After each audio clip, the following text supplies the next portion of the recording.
YouTube, what is going on, guys? Welcome back to another video. Today I got some interesting news for you because we're talking about that Dragon Ball Daima. Let's go on ahead and jump into this video.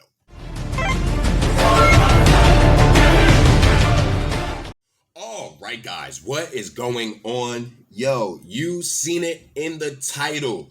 You already know they released that Dragon Ball Daima and its reveal trailer and everything like that. We watched it a couple days ago from the NYCC event. You understand?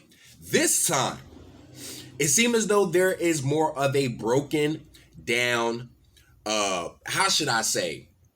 Somebody must have actually seen what's going on, you feel what I'm saying, and what's going to be added in the Dragon Ball Daima to the point where, guys, we have a good article over from our friends at CBR Article. Again, we know our lore enough to know whether it is fact or false, okay? Guys, take a look at the screen now, okay? As you guys see right there in the title, Goku's power pole and 9 other forgotten DB icons we want to see in Dragon Ball Daima. So I was mistaken, okay? This isn't something that somebody has already seen. These are what we would like to see. And that power pole, bro, I ain't gonna lie to you, seeing Goku with the power pole again, that's kind of clean. All right, so let's go ahead and jump into this article. Dragon Ball Daima's reintroduction to Goku's power pole has fans excited that other Forgotten series relics will also make a return.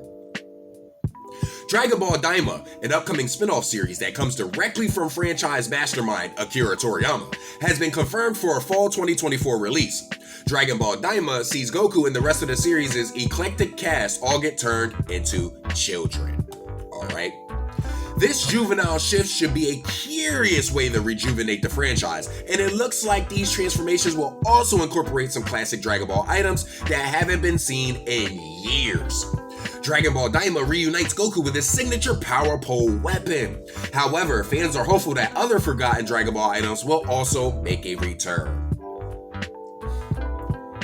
Let's talk about it, all right? Number 10, okay? The power pole. Now, this is not a speculation. This has already been shown. So let's go ahead and talk about it. One of Goku's more versatile tools in the original Dragon Ball is his power pole, which is a multi-purpose item. The power pole can be used as a combat staff, but it can also extend remarkable lengths, which was essential for Goku before he could fly.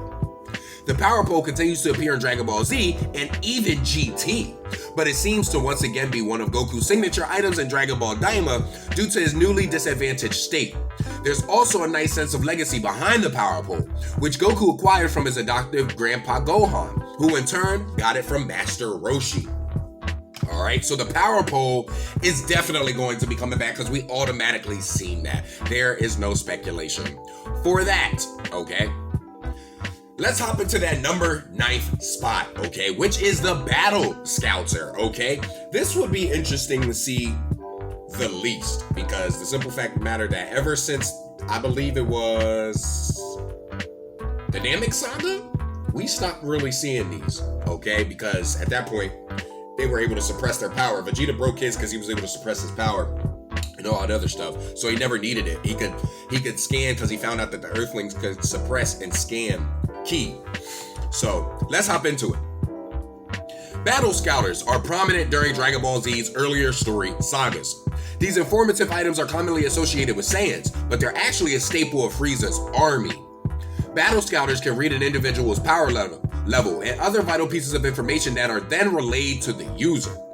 Scouters were phased out of Dragon Ball once characters' power levels grew too high for technology to calculate, as well as the common strategy where fighters conceal their power level, which I just got done stating.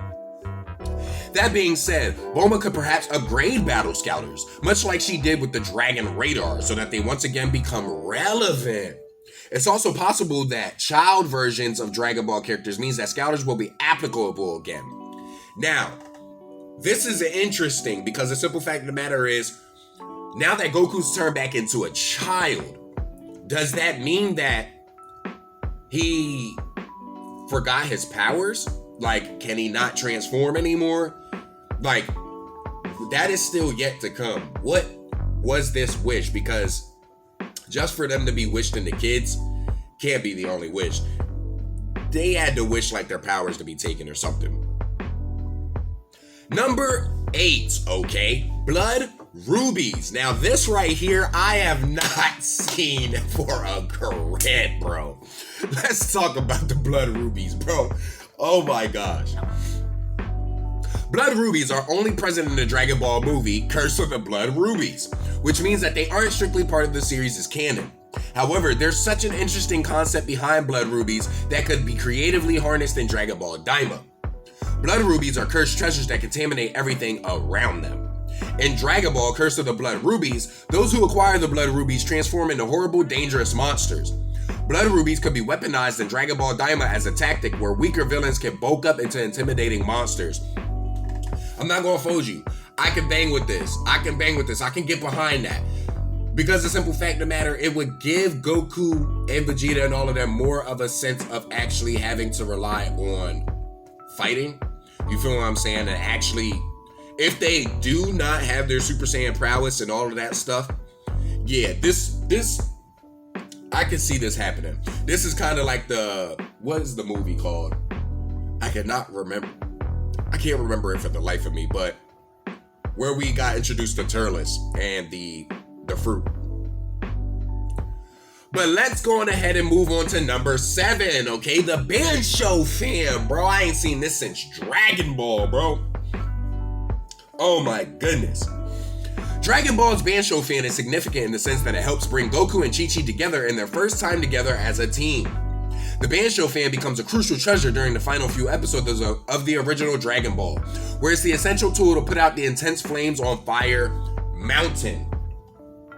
The Bansho fan seems to serve a very specific goal, but there's no reason that Dragon Ball Daima couldn't reinvent it. Demon Slayer's 3rd season highlights how advantageous a powerful fan can be as a weapon. It could be a surprising weapon in a character's arsenal or a smart way to bring Chi-Chi back into the action. And bringing Chi-Chi back. Now that would, nah. I ain't gonna lie. Pause. That could be pretty cool because, mind you, she was a fighter. You feel what I'm saying? And didn't she have a couple tournaments under her belt? I could be mistaken. You feel what I'm saying? I could be mistaken.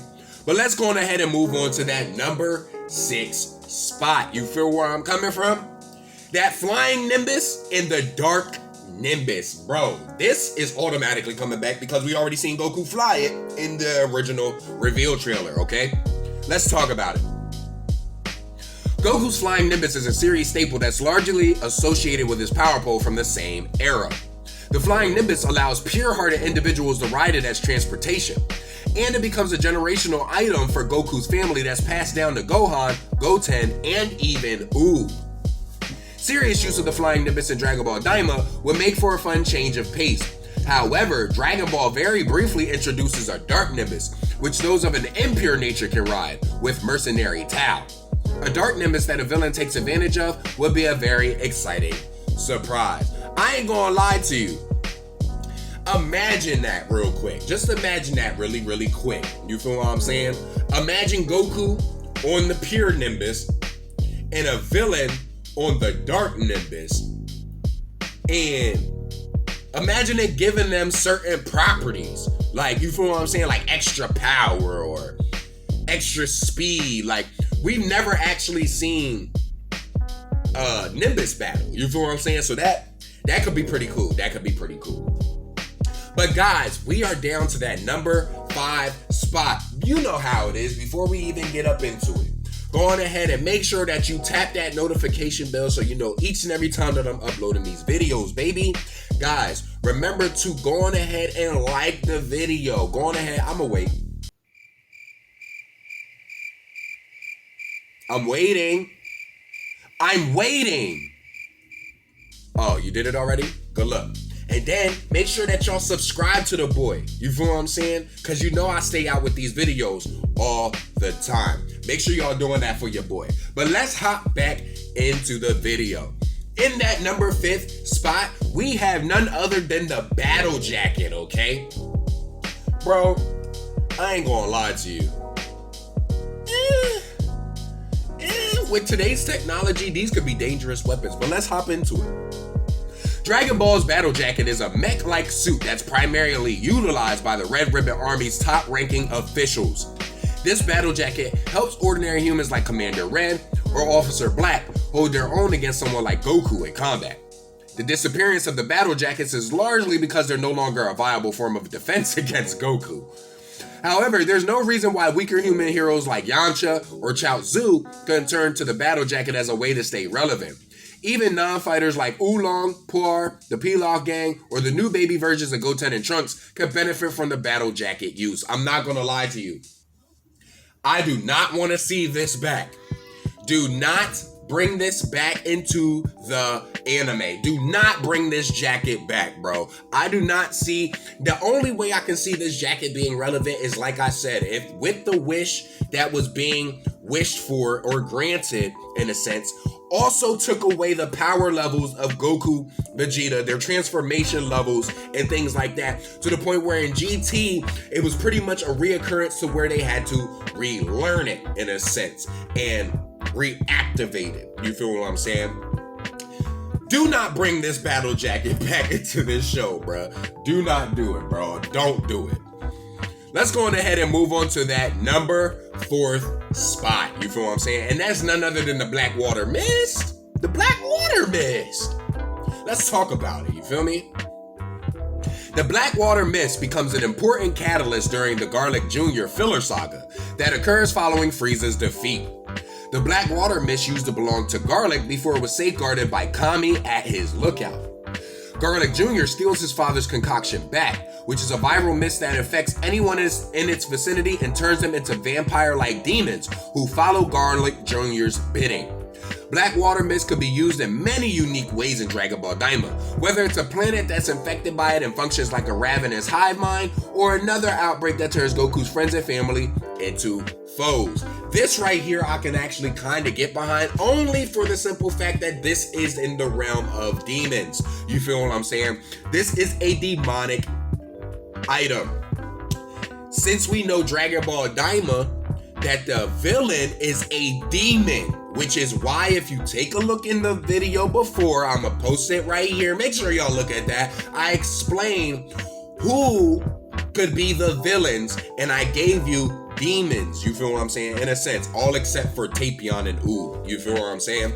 But as far as Android 21 and what's her name, Toa, you feel what I'm saying, I really feel as though they could be the next ones who use this Blackwater Mist. All right.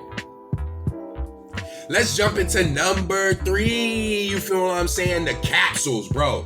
Y'all stopped doing this ever since Dragon Ball Z. I'm not gonna lie to you. Dragon Ball Z had, I think, y'all did the capsules for a little bit. You feel what I'm saying? Then that was it.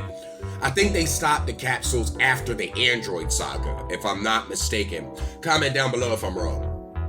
Let's hop into it. Dragon Ball has never lost its sense of fantasy, even if a more action-centric atmosphere has progressively taken over the franchise.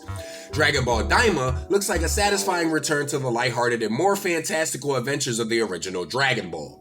A popular component of the original series were Bulma's resilient capsules from Capsule Corps. These compact items can release essential items that range from weapons to vehicles and anything in between. It's been a long time since Dragon Ball entertained the magical mystery of capsules, and so Dragon Ball Daima would be the right time for a comeback. I'm not gonna lie to you. I can see this happening, bro.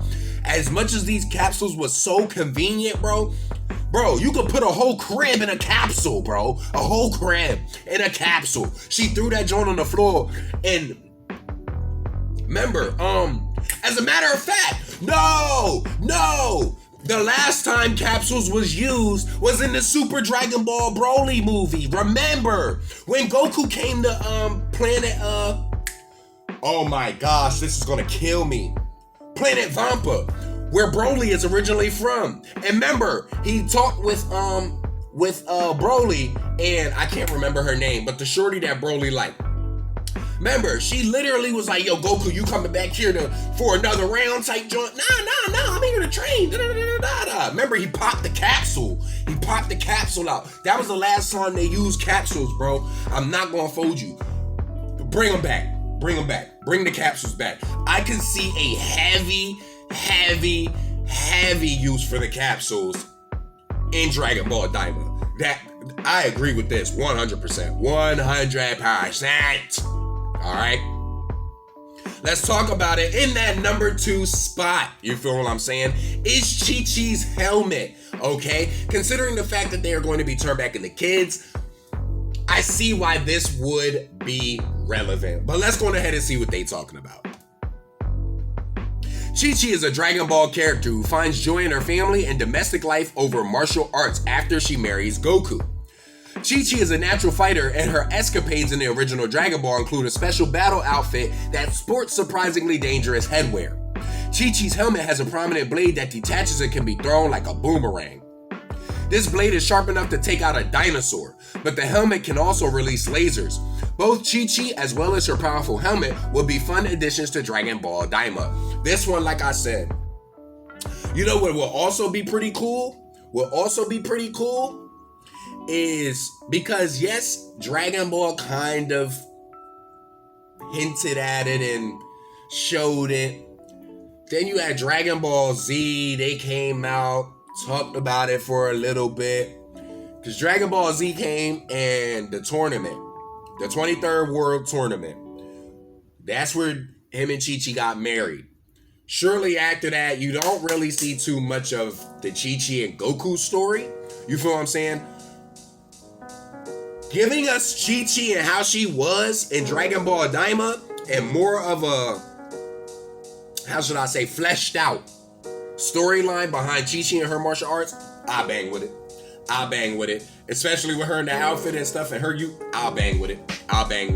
It's cool. And now we're down to that number 1 spot. You feel where I'm coming from? The number 1 spot belongs to none other than the Saiyan battle armor. You feel what I'm saying? This is the last one. I want to see what this is about because, okay, Bulma, before we hopped into it, Bulma is a genius. She made this battle armor for Vegeta and all of them in order to withstand planetary-like attack. I don't want to say planetary like that, but Frieza's planetary. Stop trying to play with me. Frieza is a strong dude. You feel what I'm saying? But you mean to tell me that this can hold up to certain attacks? Yeah, bro. You feel what I'm saying? Let me go on ahead and erase that planetary because Vegeta's joint definitely got broken up. You feel what I'm saying? But the properties that Bulma put into it, genius. Let's hop into it.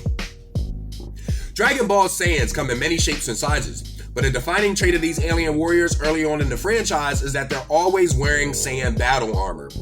Dragon Ball Z explains that this battle armor is extremely durable and malleable in a one-size-fits-all capacity. Many early villains wear the Saiyan battle armor, but it also protects the heroes during their trip to planet Namek. There's even a brief minute in Dragon Ball Super where Goku dons his people's signature defensive wear. Dragon Ball Daima could properly bring back this fashionable armor as extra insurance for these newly weakened heroes. Okay. With that being said, I understand now. So it seems as though just by this newly weakened, we don't know just how far the Z heroes or the Z fighters have been weakened. We don't know. We don't know exactly where their power level stops at. We don't know whether Goku even knows Kaioken. You understand? But I'm pretty sure we're going to see the transformations come back, but at a later time. You feel what I'm saying? But guys, there you have it. 10 essential items. Well, we're going to say 9 essential items because we already knew about the power pole. You feel what I'm saying? But now we have those 10 items that we hope to make a return or are making a return into Dragon Ball Daima. Guys, is there anything that we missed? Is there anything that you guys would like to see come back that is not on this list? Go on ahead and comment in the comment section below. But other than that, guys, if you enjoyed this video, you already know what to do. Don't be afraid to hover and hit that like button. Subscribe today to become part of the Soul Gang, Team Nephilim. Let's get it. Tap that notification bell to know each and every single time I'm uploading these videos, baby. And guys, remember, to be good at the game, you gotta kill with skill. And until our next nightmare, guys, please do go on ahead and make sure y'all follow Dragon Ball Daima, bro, because I know a lot of y'all are hating. Stop hating. You feel what I'm saying? Let's wrap this up. Peace, y'all.